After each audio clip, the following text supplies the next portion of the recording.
Welcome to High Scary Stories. Tonight we follow the fading trails into the deep woods, where campfires die without warning, where shadows wear old memories like clothing, and where something ancient still whispers from burned chapels, lonely towers, and trails that never should have been walked. These are 10 true stories from the edge of nowhere. Stories where dogs refuse to follow, where radios speak on their own, and where even your name in a logbook might become a curse. Out here, it's not what you see that gets you, it's what knows you're there. And once it does, it follows.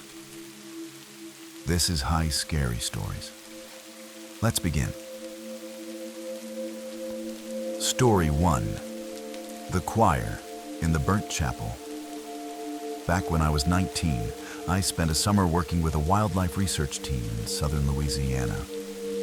We were stationed near the bayou, tasked with tracking bird migration patterns through the wetlands. Most days were spent wading through marshes or cataloging nests from sunrise to sunset. On weekends, when the work slowed down, a few of us would venture out into the more remote areas just to explore. There was something hypnotic about the stillness of those swampy woods, like stepping into a forgotten world. One Saturday afternoon, I went out with Kevin, one of the field techs. He'd grown up nearby and claimed to know an old trail that led to a ruined sugar mill deep in the cypress forest. I was curious. The heat was thick, the air buzzing with insects, and the canopy above filtered the sun into a green haze. It felt like the kind of day where nothing could possibly go wrong. As we followed the overgrown trail deeper into the woods, the noise of the insects began to fade. The further we walked, the quieter. Everything became no bird song, no frogs, just the sound of our boots sinking into the damp ground. Kevin said nothing at first, just kept glancing over his shoulder like he expected something to be behind us. I joked about it, but he didn't laugh. The place always creeped me out as a kid, he finally muttered.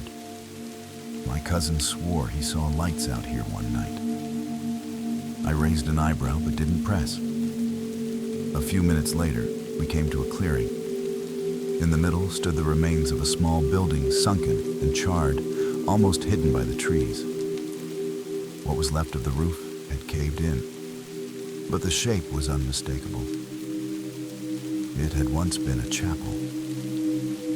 We stood at the edge of the clearing, just staring at the ruins. The walls were black and scorched by what must have been a serious fire years ago. Moss clung to the beams, and vines snaked through the collapsed roof. Kevin hesitated, but I stepped forward, curiosity getting the better of me. The inside smelled faintly of ash and wet wood. Cracked wooden pews were still lined up in rows, charred but intact. And at the front, a crumbling pulpit stood like a rotting tooth. That's when I noticed the Bible. Dozens of them, warped and half-burned, nailed open to the pews with rusted spikes. Their pages were stuck together, but each one seemed turned to the same passage, I couldn't tell which. But I remember the image of a bleeding lamb. Kevin whispered behind me, "Let's not stay here long." As I turned, I heard something. A sound like distant humming. It wasn't wind, and it wasn't insects. It was rhythmic, almost musical. We froze. Kevin's eyes widened. The humming grew louder, layered, as if a group was singing far off through the trees. And just as suddenly as it had begun, it stopped. The silence after felt even heavier. I looked at Kevin, expecting him to say something, but his face was pale, and his eyes were locked on the doorway behind me. "We need to go," he said under his breath, already backing up. I turned and looked out across the clearing. That's when I saw them. At the edge of the tree line, just beyond the ruins, stood several figures. I couldn't count how many, maybe 5 or 6, but they were still as statues, completely cloaked in black. I couldn't see their faces. One of them held a lantern, but the flame didn't flicker. It just glowed steady and dull. Then, as if on cue, the humming returned, only this time it was right behind us. I spun around. The chapel was still empty, or so it seemed. But the sound was coming from inside, from somewhere above. Kevin grabbed my arm and pulled hard. We stumbled out into the clearing, but the humming followed, layered with voices in harmony. It sounded like a choir, but the words weren't in English. Some of it didn't even sound human. We ran. I didn't look back until we reached the trail. When I finally did, the clearing was empty again. No figures, no sound. But a faint light still glowed from inside the chapel, flickering like candlelight. We didn't stop running until we were nearly a mile from the clearing, lungs burning, shirts clinging with sweat. Kevin didn't speak the whole way back, and honestly, neither did I. When we finally reached the truck, he just stared at the wheel for a minute before turning the key. As we pulled away, he said quietly, "That place wasn't empty." I nodded, still catching my breath.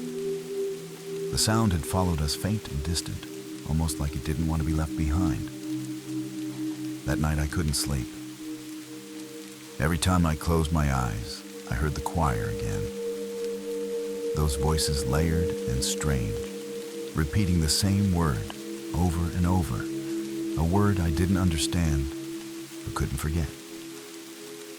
A few days later, I went back alone during daylight. The chapel was there, blackened and quiet, but something was different. The Bibles were gone, all of them. The pews were clean. As I turned to leave, I noticed something carved into the pulpit I hadn't seen before.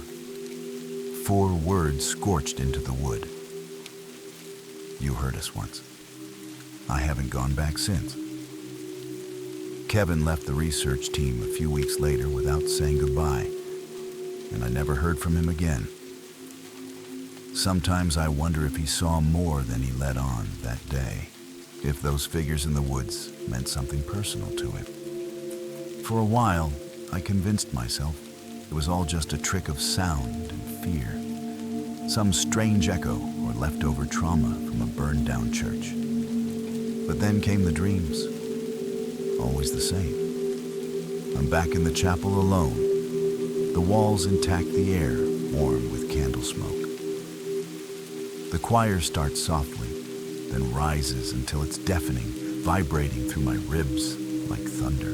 And just before I wake, I see them, rows of black-robed figures facing me, their mouths open in song, but no faces beneath their hoods.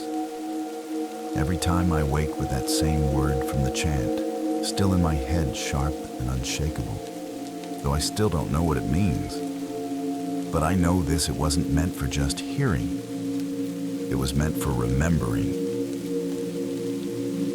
Story 2. He didn't come back from the trail.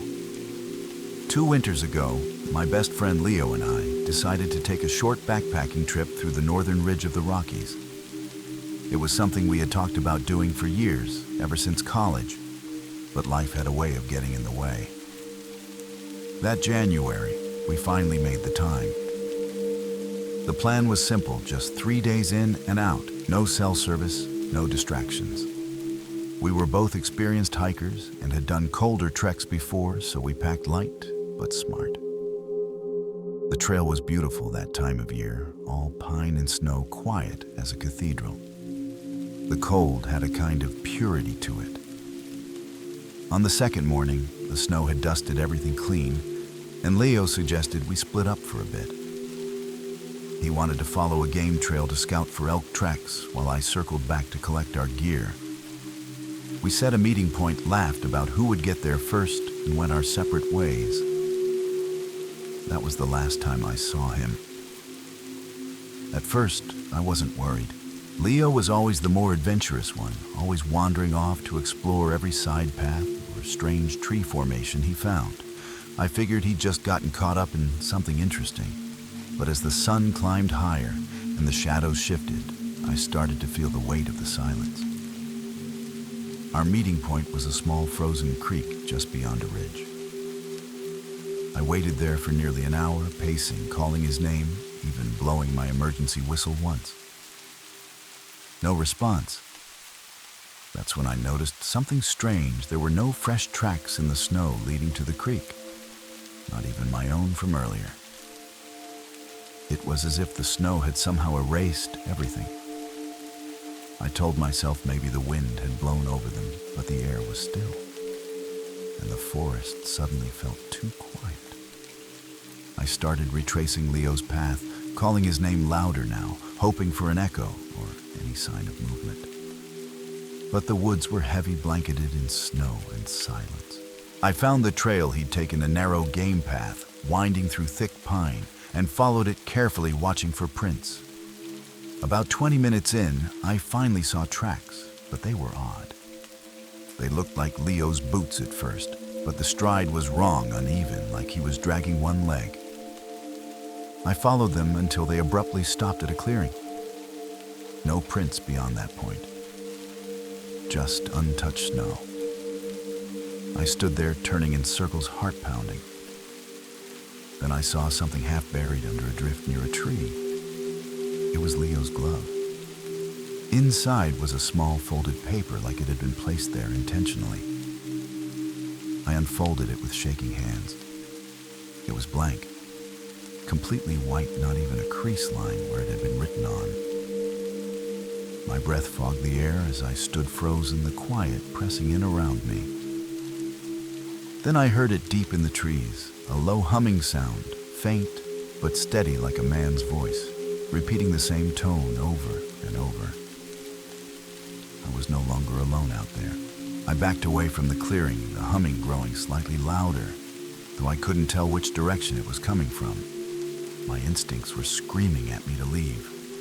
But something about the blank paper and the perfect stillness of the trees around me made my feet heavy. Then through the pines ahead, I saw movement. A figure stepped slowly into view about 50 feet away. He wore Leo's jacket.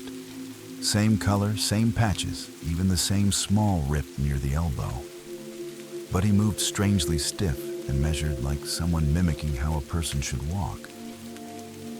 I called out his name, but the figure didn't respond. It turned slightly, and I saw his face, or at least what should have been his face. It was Leo, but expressionless. No recognition, no emotion, just a blank stare that sent a chill down my spine, deeper than any wind could. Then without warning, he turned and walked away, disappearing behind a thick curtain of snow-laden branches. I ran after him.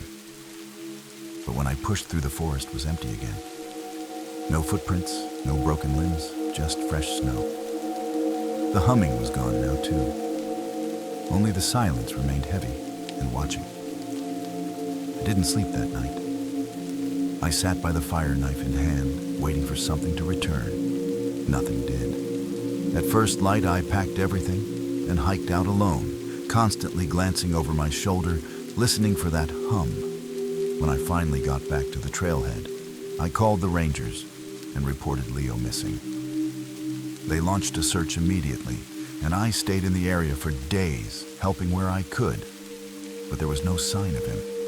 No tracks, no gear, no body. Then nearly 3 weeks later, he walked into a ranger station 2 counties over. Alone. Alive. Wearing clean clothes that didn't belong to him. He didn't have his ID or pack, just the same blank look I saw in the woods. The doctors said he was dehydrated, but otherwise unharmed. When I saw him, I tried talking to him, asking what happened out there. He looked at me for a long time before finally saying, "I don't remember being lost." Then he smiled like it was some kind of joke. But his eyes were cold, empty, like something else had come back wearing his skin. I haven't seen him since. He never returned my calls. Months passed, but I couldn't let it go. I kept thinking about that blank paper in the glove, the humming voice, and the way he stared at me like I was someone he didn't recognize. I started having dreams always of that clearing, always of Leo standing just out of reach, unmoving, his face expressionless. Sometimes in the dream, I approach him, and just before I wake, he whispers something in a voice I can't identify.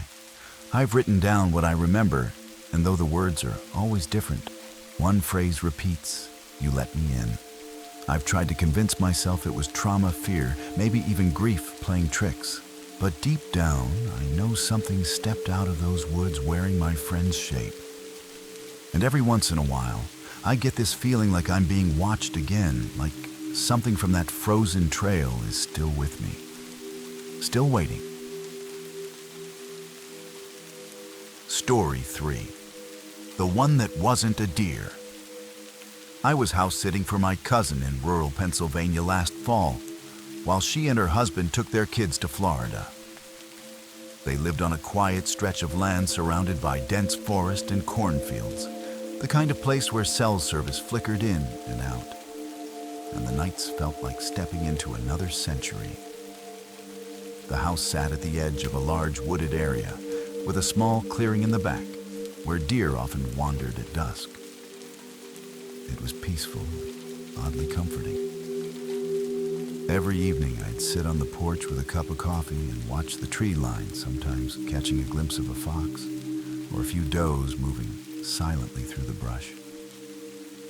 On the third night, just before sunset, I noticed something strange near the clearing. A shape moved between the trees, slow and deliberate. At first I thought it was just another deer, maybe a buck. But something about the way it moved made me pause. It wasn't the size that caught my attention, but the way its body shifted. It moved low like a deer would, but its gait was uneven and jerky, as if it were trying to remember how to walk.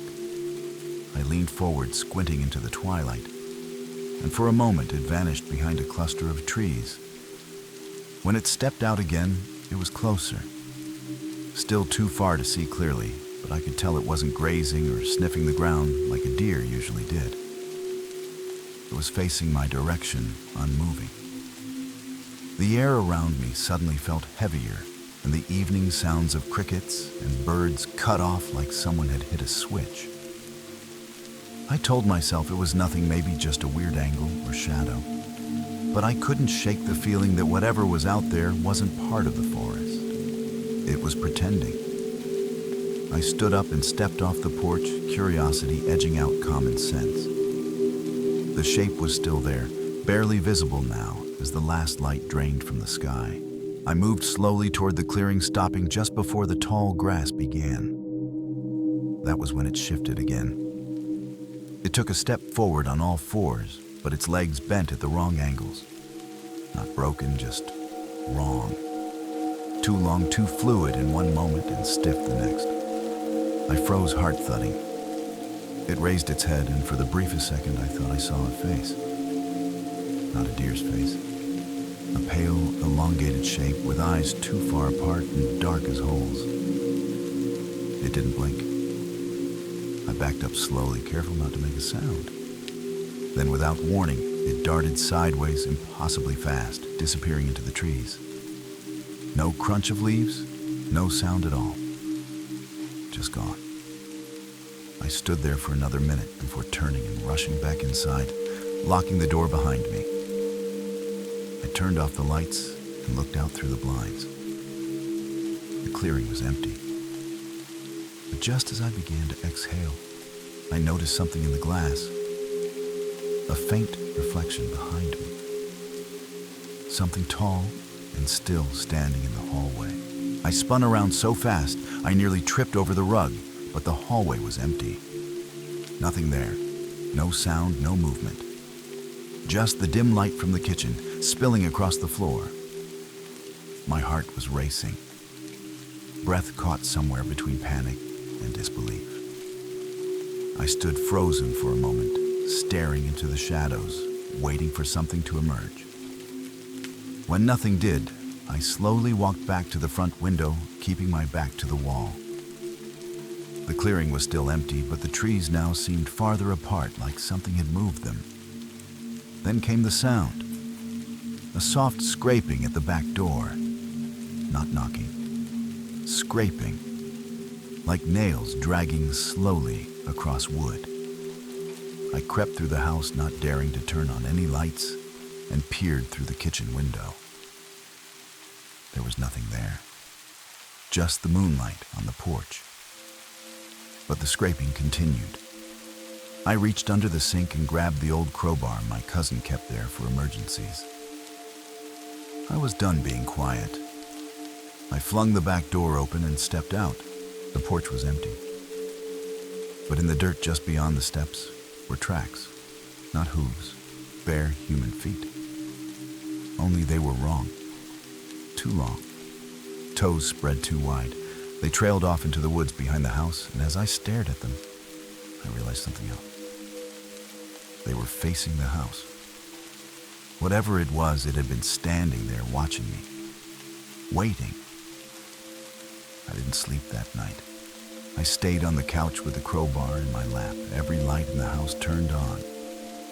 I kept the blinds closed, but I swear I heard soft tapping at the windows around 3 a.m, like fingernails brushing the glass.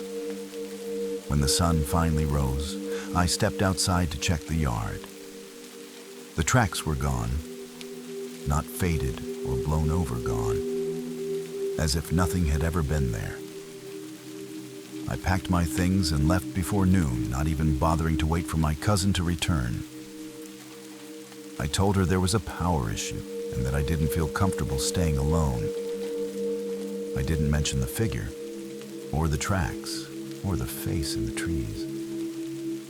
But a few days later, she called me asking if I'd been walking barefoot in the yard. Her husband found prints behind the house, long ones.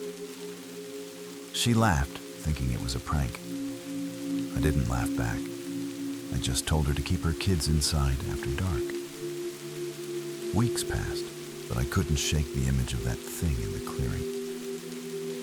I tried to convince myself it was a trick of the light, that I had just spooked myself being out there alone. But every time I closed my eyes, I saw it again, that crooked body, those hollow eyes, and the way it moved without sound. I started dreaming about it, always watching from the trees, always waiting. Once I woke to find dirt on my bedroom floor, even though I had locked every door and window the night before. I moved out of the city shortly after, farther from the woods, closer to people.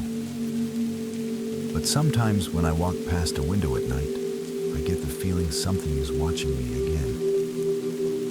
Not close, not yet, just waiting for me to be alone long enough, to forget long enough, so it can finish whatever it started that night in the clearing. Story 4. The Man in the Clean Suit. 3 years ago, I spent a rainy spring living with my aunt in a quiet town on Vancouver Island. I had taken a semester off school to clear my head and help out around her property while she recovered from surgery. Most afternoons were spent stacking firewood or cleaning up storm debris, but I'd usually go for long walks afterward along the nearby forest trails. The paths were well marked and twisted through old-growth cedar and pine, always damp with mist and carpeted with moss. It became my favorite part of the day. There was something peaceful about walking in silence beneath trees that had been standing for centuries. On one of those walks, I noticed a side path I hadn't seen before. Narrower and darker than the main trail, it disappeared quickly into thick brush. Curious, I followed it for a few minutes. That's when I saw the man. He was standing alone in the middle of the path ahead, dressed in a crisp black suit and a bright red tie. He wasn't doing anything, just standing there perfectly still, like he had been waiting for someone. His suit looked spotless, despite the mud and drizzle that soaked everything else in the forest. No dirt on his shoes, no wetness on his shoulders. He looked completely untouched by the weather. I slowed my steps, unsure of what to say or do. From where I stood, I couldn't see his face clearly, just the sharp contrast of his clothing against the trees. I called out a quick hello, but he didn't answer. He didn't even move. Something about his posture was off too. His arms hung stiff at his sides, and his head was tilted slightly to one side, like he was listening to something only he could hear. The forest around us had gone quiet, the kind of silence that feels intentional. I suddenly felt like I had interrupted something I wasn't supposed to see. I took one cautious step back, intending to quietly turn around and head back to the main trail. But the man lifted his head slightly. His face came into view then, and something about it made my chest tighten. It wasn't that he looked threatening. In fact, he looked oddly normal, clean-shaven, pale skin, thin lips. But his eyes didn't match. They were too wide, too still, and too bright for someone standing in the dim forest. They didn't blink. I forced a weak smile and nodded, hoping to seem non-threatening. That was when he raised his right arm and pointed not at me, but toward the trees behind him, deeper into the brush. Then, without a word, he turned and began walking backward into the woods. His pace was steady steps, precise, as if rehearsed. I stood frozen, unsure if I had just witnessed a strange joke or something else entirely. But something about the way he moved, that unnatural grace in reverse, made me feel sick. I didn't follow. I just stood there listening as his footsteps grew fainter. Then, after a long silence, I heard my name spoken from somewhere deep in the forest. A voice I didn't recognize. The sound of my name stopped me cold. It wasn't shouted. It was spoken in a calm, almost conversational tone, as if the person had been standing right next to me. But I was alone. My heart pounded as I scanned the trees, trying to place the source of the voice. The man in the suit was no longer visible, swallowed by the undergrowth, but the trail he had walked remained strangely undisturbed. No broken branches, no footprints in the wet ground. Just silence. Then I saw it. About 20 feet ahead in the direction he had pointed, there was a piece of fabric caught on a low branch. I moved closer, my feet crunching wet leaves, and saw that it was a strip of red cloth, exactly the same shade as the man's tie. Beneath it, carved into the bark of the tree, was my name. Not just scratched, but engraved deep, as if done with something sharp and deliberate. I stumbled back, breath catching in my throat. The air had grown colder, and I realized I could see my breath despite the mild weather. Then the voice came again, this time from behind me. Not urgent, just present, just aware. I turned slowly, half expecting to see him again. But there was only forest, and a second tree, with my name carved into that one too. I ran. I didn't look back, just sprinted through the trees until I found the main trail again. My legs were shaking, lungs burning, but I didn't stop until I saw the edge of my aunt's property. Once inside, I locked every door and closed all the curtains. That night, I didn't sleep. Every creak of the floorboards felt louder than usual, and every shadow in the hallway stretched too long. The next day, I went back to the trail with my aunt's dog, hoping the daylight would make everything feel less strange. But the narrow path was gone. I walked back and forth along the same stretch of trail, searching for the entrance I had followed just the day before. But it wasn't there. No side path, no trees with carvings, no red cloth, just forest. I kept telling myself I must have wandered off track somehow, misremembered the direction. But deep down, I knew the truth.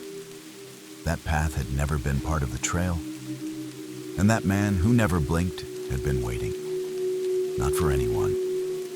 For me. Weeks passed, and I tried to forget what I saw.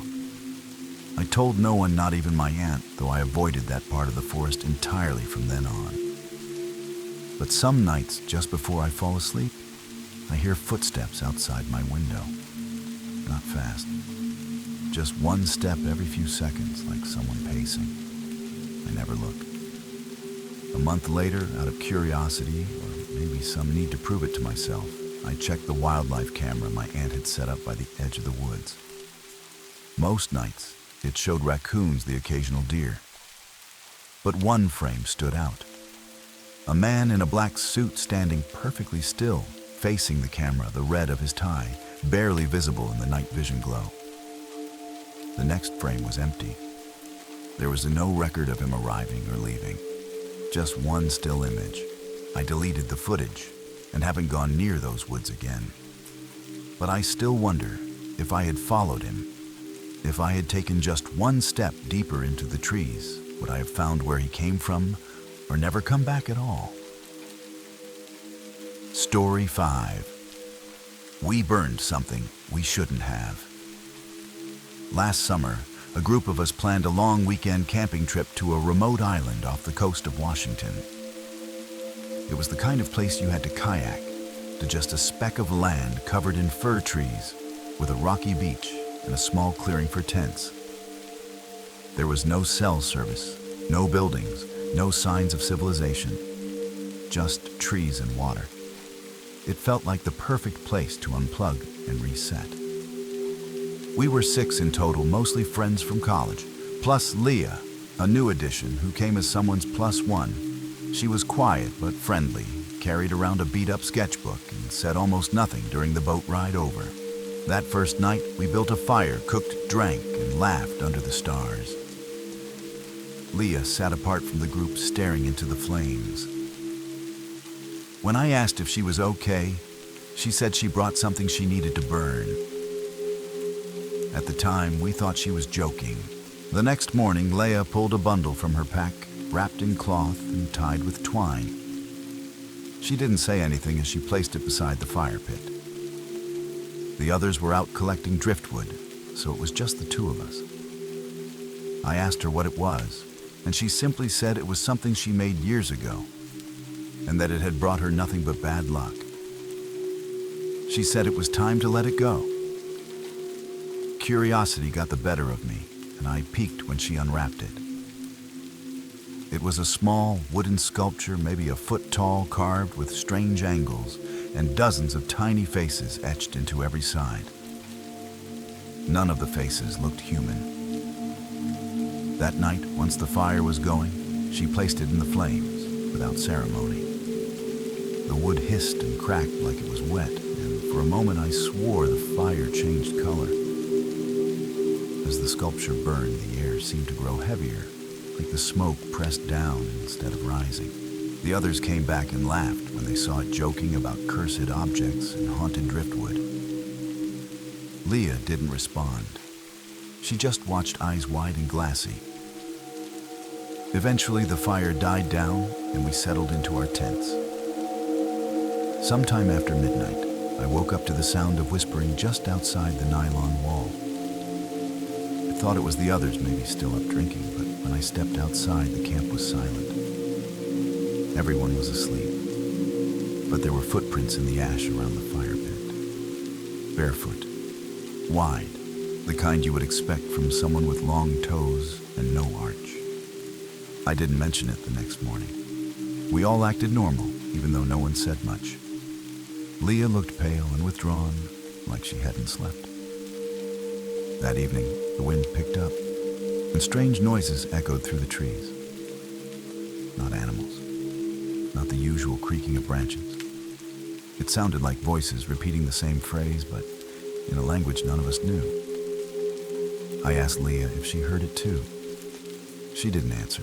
She just stared into the trees and whispered, "I think it followed us." That night, the wind didn't let up. Our tents flapped and groaned, and the fire barely held. One of the guys, Brandon, started getting jumpy. He kept shining his flashlight into the trees, claiming he saw something moving just beyond the edge of the clearing. We laughed it off at first, blaming the drinks, but then the whispers returned. Closer this time, surrounding us. Leah stood up without a word and walked toward the tree line. I ran after her and caught her by the arm. She was shaking. Her eyes were wide but unfocused, like she was listening to something I couldn't hear. She said, "I made it wrong. I didn't bind it." Before I could ask what that meant, Brandon screamed. We all turned and saw him staggering back from the trees, his face, pale hand pressed to his side. "Something scratched me," he said, breathless. There was blood on his shirt. We checked but found no sign of what had done it. The trees were empty. No animals. No one. Just silence. Leah began to sob. She kept repeating, "I shouldn't have burned it. I shouldn't have burned it." Then the fire went out.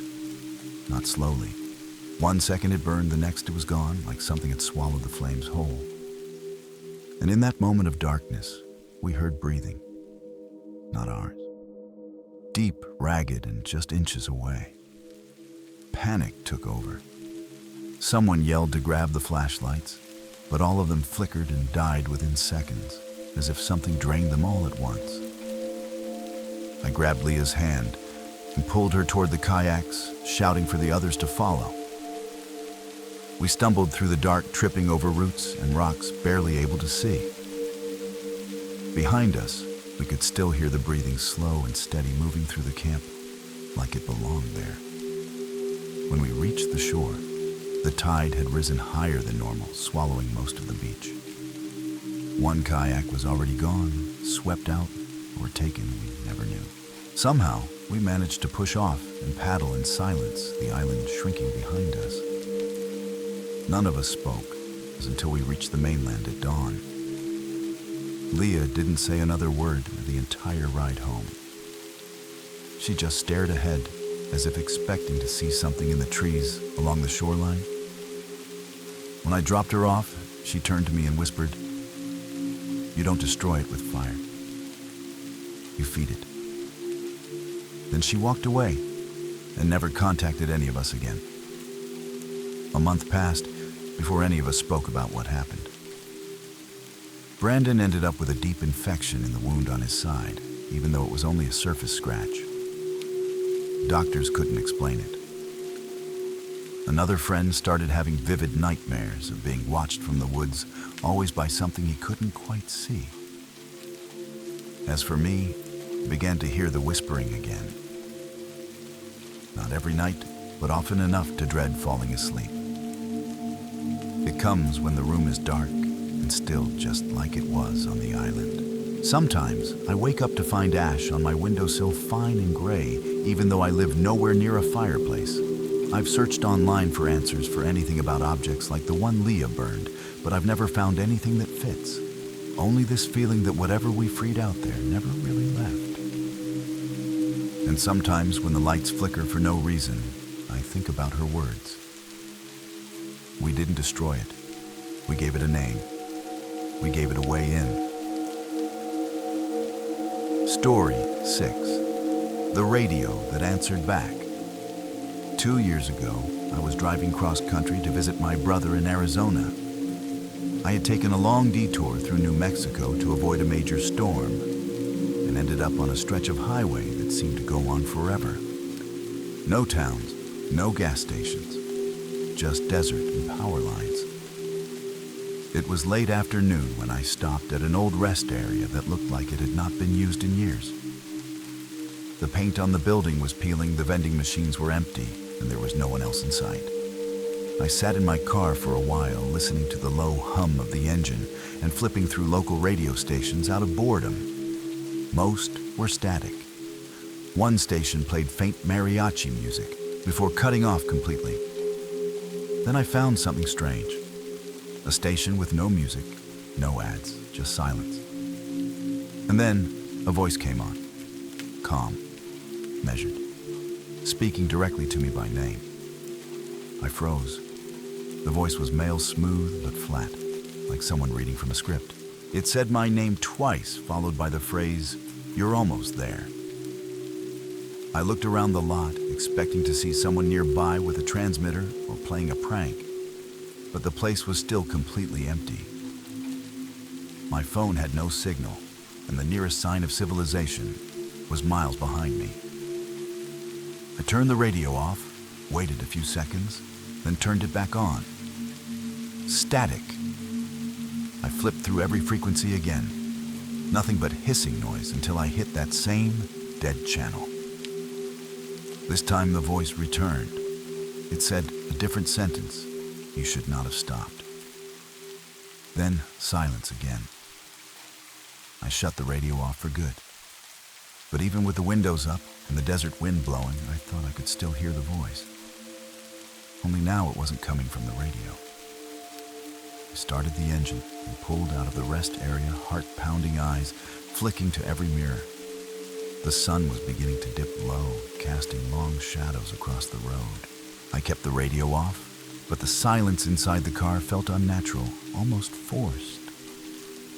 Then, maybe 15 minutes down the highway, the dashboard lights flickered. Just once. Then again. My headlights dimmed for a second before returning to normal. I glanced at the fuel gauge. It had dropped suddenly, almost a quarter tank gone in minutes. I tapped the glass thinking it was a glitch.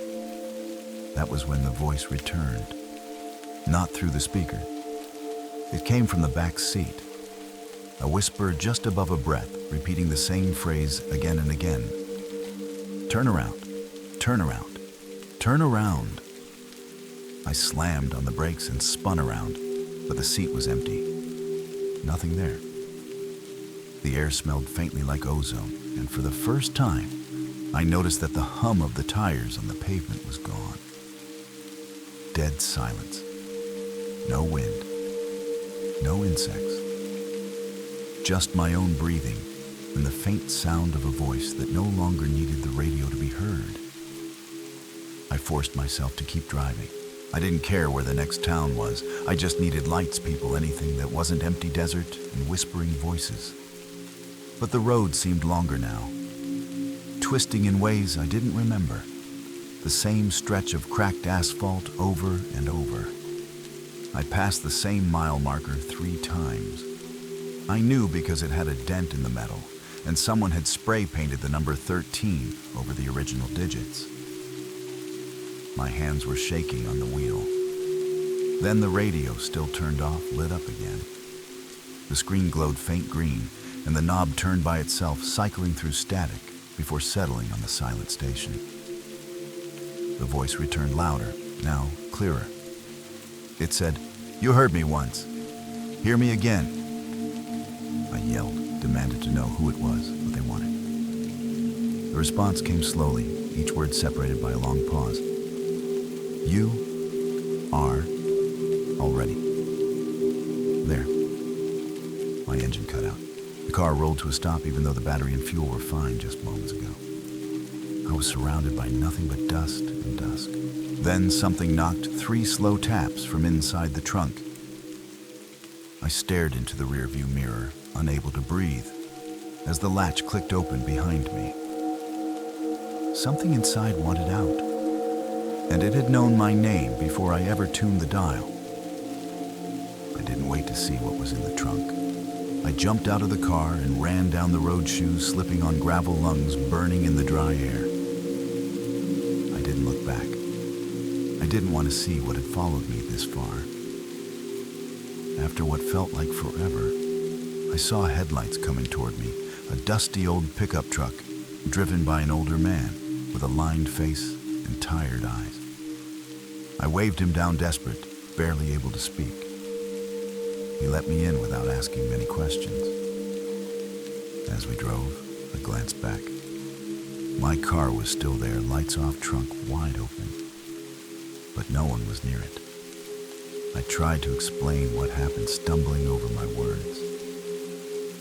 The man nodded slowly, like he'd heard something like it before. Before dropping me off in a nearby town, he said, "One thing I'll never forget.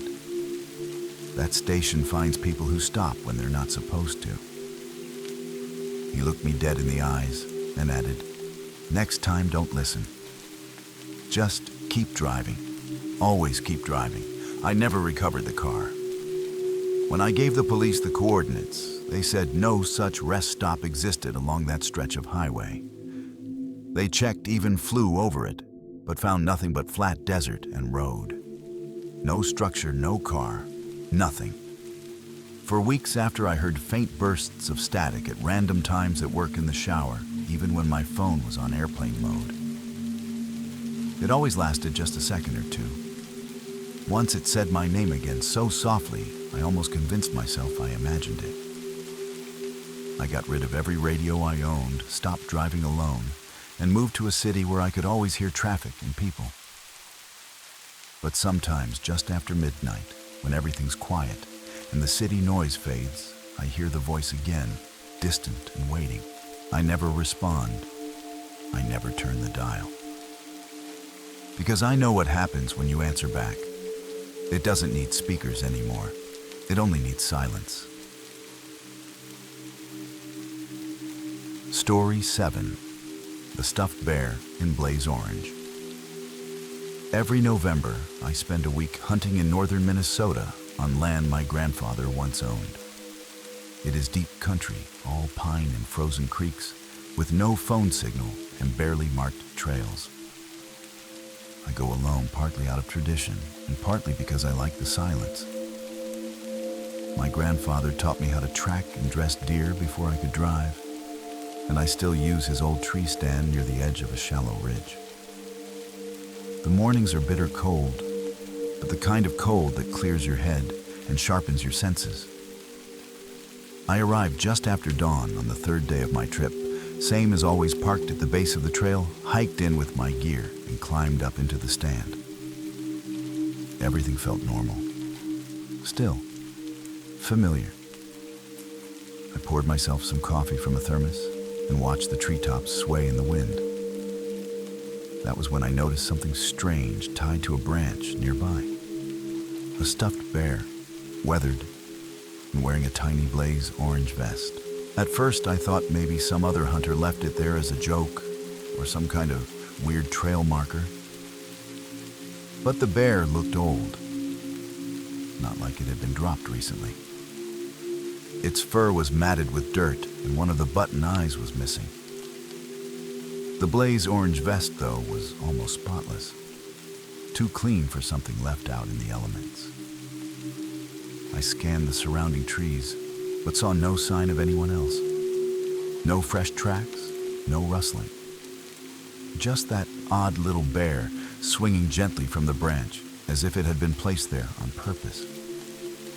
I made a mental note to remove it on my way down, but went back to scanning the forest.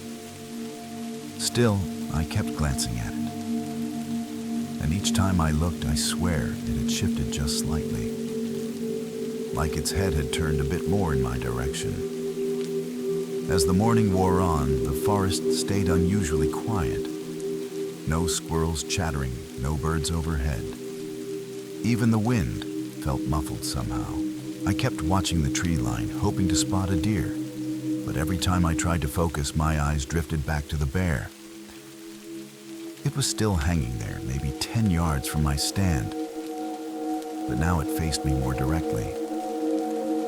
I tried to shake the feeling, telling myself it was just the shifting light or my imagination. Around noon, I climbed down to stretch my legs and have lunch. As I moved toward the base of the stand, I glanced up at the branch where the bear had been. It was gone. I froze. The branch still had the bit of frayed twine where it had been tied, swinging slightly, but the toy itself had vanished. I walked the perimeter of the area, searching the ground, thinking maybe it had fallen. Nothing. No bear, no tracks. Just snow and silence. I circled back to my stand and found it sitting at the base of the ladder, upright, leaning against the bottom rung. Its single eye now pointed directly up at me. I did not touch it. I climbed back up slowly, heart pounding. Something was wrong. I stayed in the tree stand for the rest of the afternoon, too shaken to move. I kept my rifle across my lap and my eyes on the forest, but I could feel the bear below me, sitting at the base of the ladder like it was waiting. Hours passed. The sun began to dip, and the cold deepened, but I could not bring myself to climb down. I tried calling out once, thinking maybe someone was playing a sick joke, but no answer came. Just more silence. Then, as dusk settled in, I heard something crunching through the snow. Slow, deliberate steps, not from a deer or any animal I had ever tracked. I raised my rifle and scanned the woods. Nothing moved. The sound stopped, and when I looked back down at the base of the ladder, the bear was gone again. I spun around in the stand, searching the trees, and nearly dropped my rifle when I saw it. The bear was sitting in my grandfather's old hunting blind, across the clearing, partially hidden in the shadows, but facing me. Same crooked eye, same vest. But this time, its little arms were raised slightly like it was reaching out. That was enough. I climbed down, shaking, and left everything behind. Rifle, pack, coffee. I just walked, fast and without looking back. I made it back to the truck just as the last light drained from the sky. My hands were shaking so badly, I dropped the keys twice before getting the door open. Once inside, I locked everything and sat there for several minutes, catching my breath, watching the tree line. Nothing moved, no sounds. Just that same oppressive stillness. I finally started the engine and pulled away, headlights sweeping over the empty trail. Half a mile down the road, I saw something in the rearview mirror. Just a glimpse. A flash of orange and brown. I slammed the brakes and looked back, but there was nothing behind me. Only snow and shadow. I never went back to that stand. I told my family the cold had gotten to me and left the story alone. But a week later, a ranger called to say my gear had been collected and left neatly under the stand. Everything was accounted for. Except one thing. The bear. It was nowhere to be found. And when I asked if the ranger had seen it, he paused before saying, "You were not the first to ask about that toy." Since that day, I have not returned to the woods. I gave up hunting entirely as something that had once grounded me, passed down through generations. But now, the silence of the forest feels too heavy, like it is waiting for something to move. I still dream about the bear. In the dreams, it is always closer. First, sitting outside my window, then at the foot of my bed, always staring with that one uneven eye. I wake up to the faint scent of smoke, like campfire and pine needles, even though I live in a second-floor apartment miles from the nearest tree line. Sometimes I hear small shuffling noises in my hallway late at night, soft and padded like fabric brushing against the floor. I never go check. I just stay in bed and wait for morning. I have learned not to speak of it, not to name it, and never to wonder what it was reaching for. Because some things in the woods are meant to be left where they are. And some toys are not toys at all. Story 8. It followed me without making a sound. 2 years ago, I took a solo backpacking trip through the Bitterroot Mountains in Idaho. I had been dealing with some heavy personal stuff and needed the space to clear my head. The trail I picked was remote and steep but beautiful, winding through thick pine forest and opening up to high ridges with views that stretched for miles. I packed light, moved slow, and made camp each night, far from any other hikers.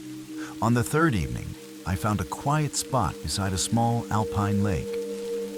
The water was still and glassy, reflecting the trees like a mirror. I set up my tent, cooked a simple dinner, and sat by the lake until the stars came out. It was exactly the peace I had come for. No noise, no signal. Just the soft sounds of wind and water and the flicker of firelight. Everything felt perfect, until the footsteps started. At first I thought it was an animal, a deer maybe. The steps were slow and careful, crunching lightly through the pine needles behind my tent. I turned off my headlamp and listened, heart beginning to race. The footsteps would move a few paces, then stop. Wait. Then move again. Always just out of sight. I called out thinking maybe it was another hiker who had gotten turned around. No answer. I waited in the dark for almost 10 minutes, but the footsteps had stopped. Finally, I turned my light back on and circled the camp. Nothing.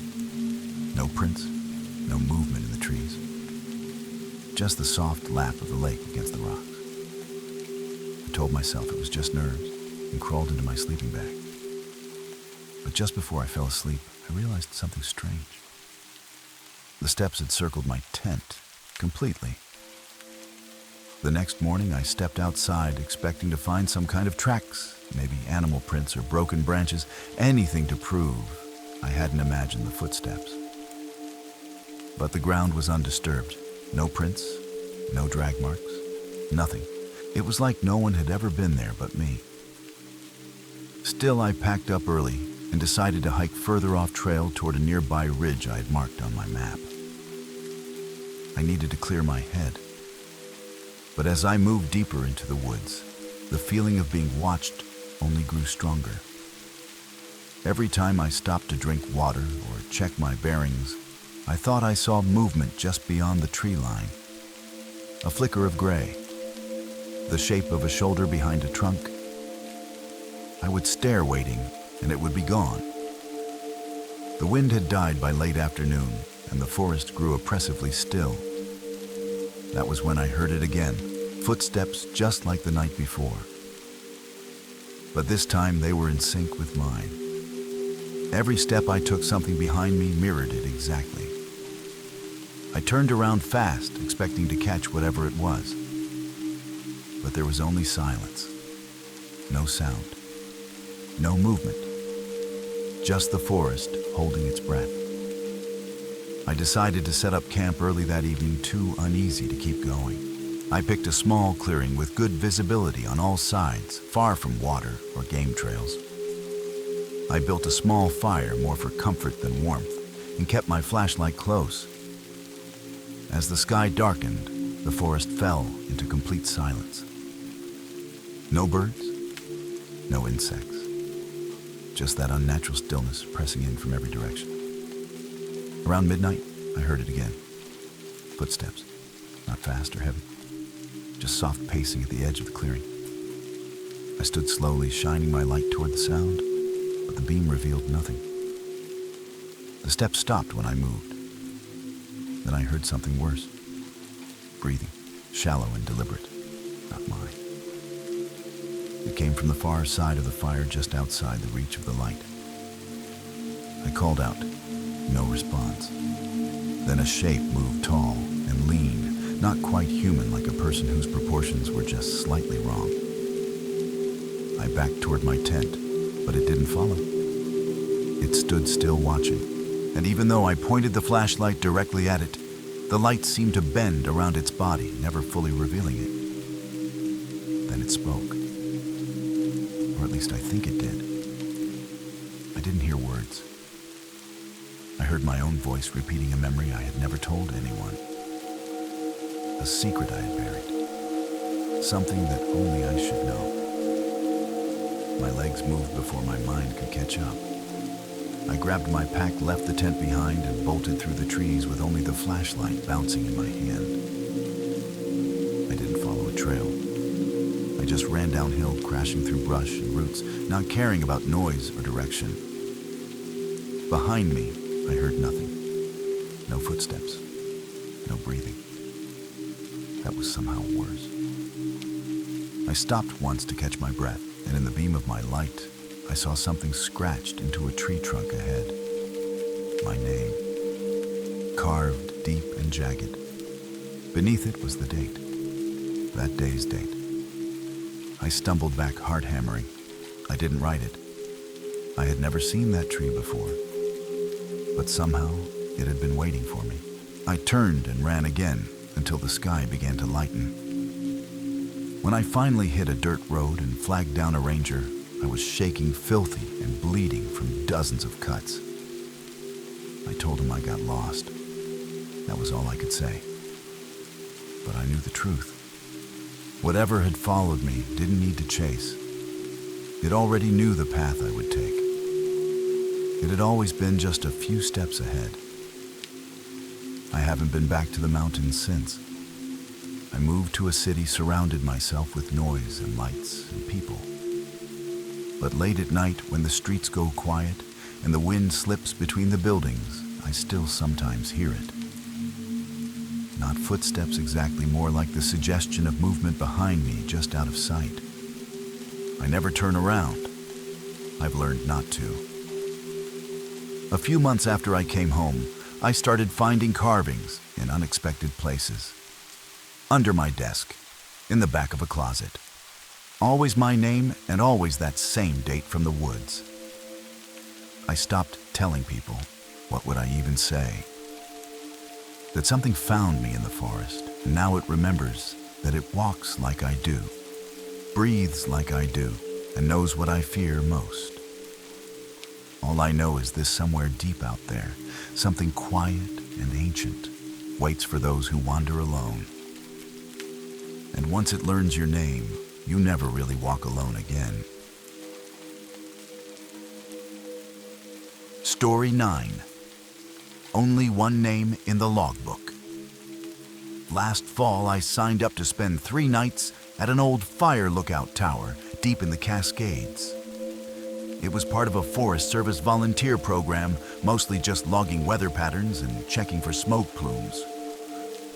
The tower hadn't been staffed full-time in decades, but it was still maintained and stocked with supplies.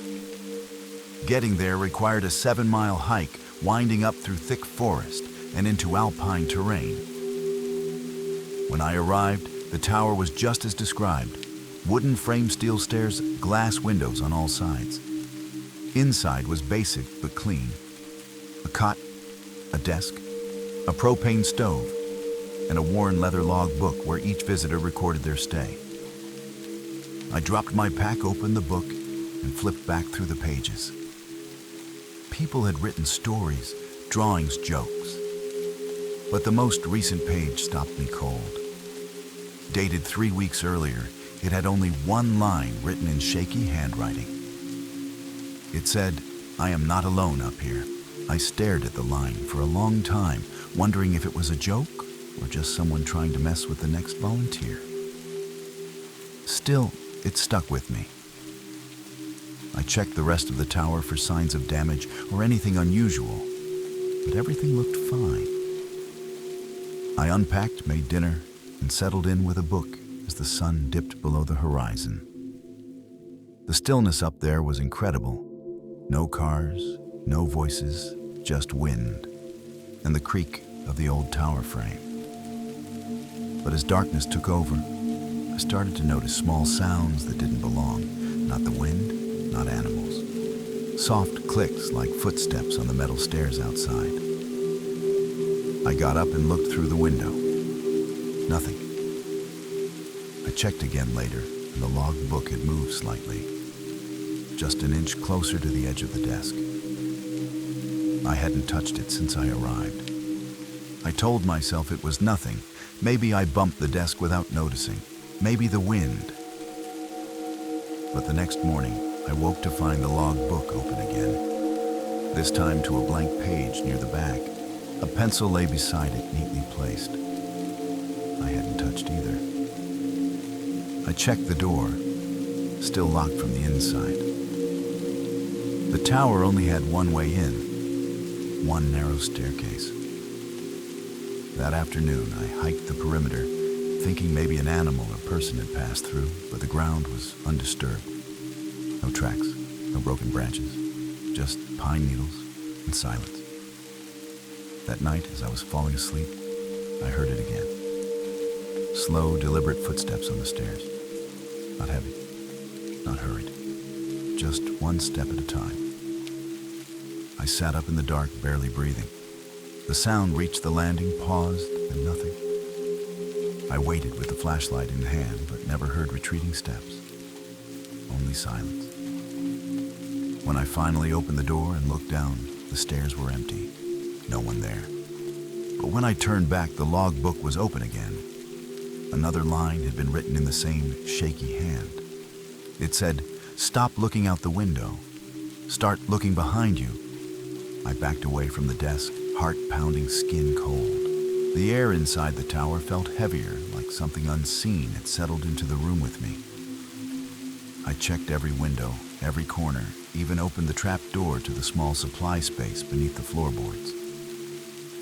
Nothing. But the feeling did not leave. That night, I didn't sleep. I sat in the center of the room, flashlight in one hand, knife in the other. Around 2 in the morning, the wind died completely. The tower went silent. Then I heard it again, the stairs. But this time the footsteps were different. Faster, heavier, coming up in quick bursts. I jumped to the door and threw it open, shining my light down the steps. No one. Nothing. Just the beam of my flashlight catching the forest far below. I stepped back inside. The logbook was now on the floor, open to the very last page. I hadn't touched it. A new sentence had been added. You let it in. I spun around, light flicking wildly across the walls. That was when I saw the window. My reflection was gone. In its place was a dark figure, tall and still standing behind me. No face, just the outline of something that had been waiting to be noticed. I turned around, there was nothing there. But the air smelled like ash, and the tower groaned like it was not alone. At first light, I packed my gear in a frenzy, leaving most supplies behind. I didn't care about the protocol or my scheduled checkout. I just needed to get off that mountain. As I descended the metal stairs, I could still feel the weight of something watching from the tower behind me. The forest was quiet, too quiet, as if every bird and insect had vanished. Halfway down the trail, I stopped to catch my breath. My legs were shaking and my hands wouldn't stop clenching. That was when I noticed something etched into the bark of a tree near the trail. A name, my name, followed by the date. That day, I had never carved it. I hadn't even stopped at that tree before. I stared at it for a long time, trying to understand. Somehow the tower knew me, or it remembered me before I had even arrived. I walked faster after that, not running, just moving steadily until I saw the trailhead. But even then, I didn't feel safe, because I realized something chilling. I had signed the logbook too, and now my name was the last one written. Back home, I tried to forget. I told no one the full story, only that the tower felt off and I had left early. But sometimes in quiet moments, I hear faint creaks like old wood shifting under weight. I don't live near trees or stairs, and yet late at night I still catch glimpses in mirrors that don't quite match my reflection. Once I found the same logbook on my desk. I never brought it with me. I burned it, watched the pages curl and blacken. But the next morning, a single sheet was tucked under my door. My name, the date, a message scrawled in the same shaky hand. You are part of the story now. I don't go into the woods anymore. I don't climb towers. But deep down, I know the story never ended. Because that tower doesn't wait for people. It calls them. And once your name is written, it never fades. Story 10. Don't follow the leash. Last spring, I spent a weekend at my cousin's cabin near the edge of a state forest in northern Michigan. He let me borrow the place while he was out of town, said it would be the perfect getaway. It was peaceful. Old wooden walls, creaky floorboards, and a wood stove that filled the space with warmth. I brought a few books, a small cooler, and my dog Jasper, a golden retriever, who never left my side. Each morning, we took long walks along the narrow trail behind the cabin, winding through thick trees and mossy ground. Jasper loved it out there, sniffing everything, tail wagging the whole time. On the second morning, I noticed something odd. nailed to a tree just past the trail bend. A short length of red leash, frayed at the end, old and sun-bleached.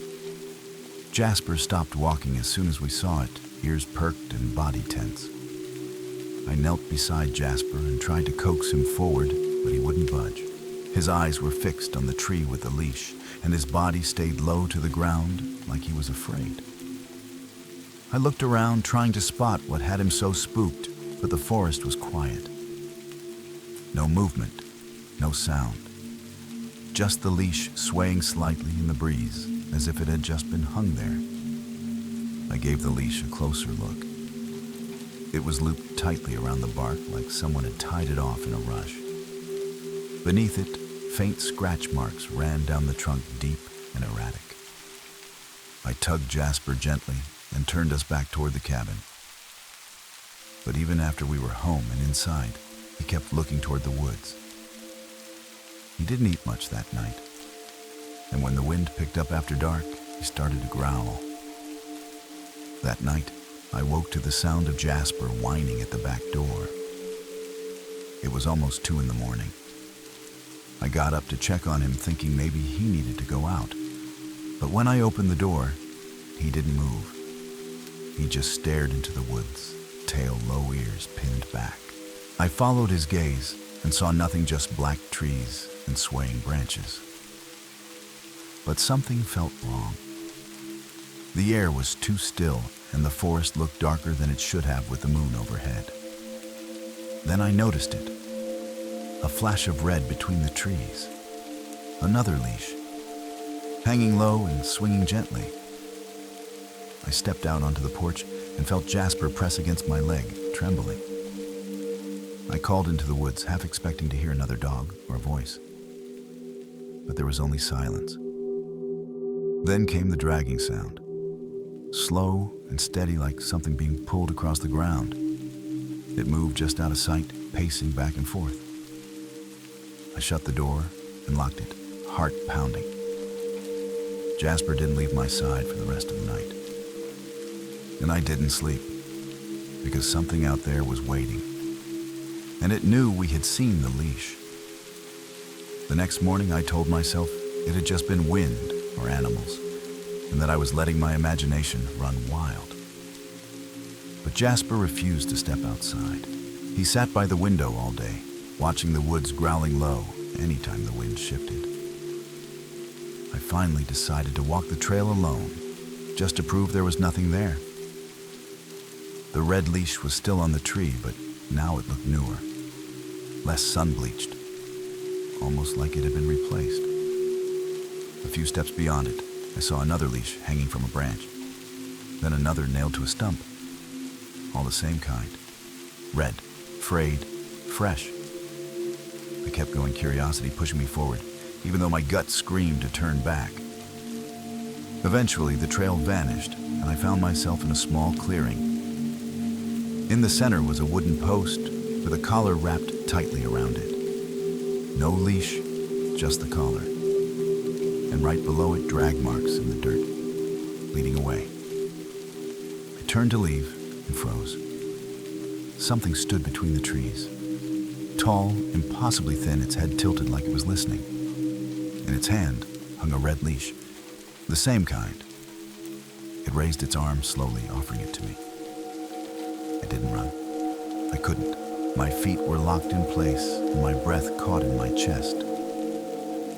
It took one step forward, and the forest went silent. I don't remember turning or running. All I know is suddenly I was crashing through the tree's branches, tearing at my arms, lungs burning. The leash snapped behind me like a whip through the air. I didn't stop until I saw the roof of the cabin through the brush. I threw the door open and slammed it shut, falling to the floor in a heap. Jasper ran to me, whining and pawing at my chest. I held on to him like he was the only thing keeping me grounded. For the next few hours, we stayed curled up on the floor as the forest pressed in. At one point, I heard soft tapping on the glass, like a finger testing the strength of the window. But when I looked, no one was there. Only a length of red leash laid across the porch railing, coiled like a gift. I burned it in the stove without thinking. But deep down, I knew it didn't matter, because the thing in the forest didn't want the leash. It wanted someone to follow it. And I had come too close. I left the cabin the next morning without packing. I just grabbed Jasper and drove until we hit the highway, never once looking in the rearview mirror. For weeks after, Jasper wouldn't go near the woods. Even now, a year later, he still growls if he hears a leash jingle that isn't his. I tried to tell my cousin what happened, but the moment I mentioned the red leash, his face went pale. He told me his dog disappeared in those woods 5 years ago. They never found a body. Just the leash, hanging from a tree. I don't walk forest trails anymore. I avoid parks. And sometimes when I'm alone in the house, I'll find Jasper staring at the door, his ears up, tail stiff, as if he hears something I can't. I used to think leashes meant safety control, but now I know better. Some leashes don't lead back home. Some lead you into the trees, and if you follow, you might not come back the same, or at all. Thank you for venturing into the darkness with us. If these stories sent chills down your spine, don't keep the fear to yourself. Leave a comment, smash that like button, and share this video with someone who dares to listen in the dark. We release terrifying true stories every week, so be sure to subscribe and turn on notifications so you never miss what's lurking in the shadows. This is High Scare Stories, where nightmares don't end when the video does. Until next time, stay safe and stay scared.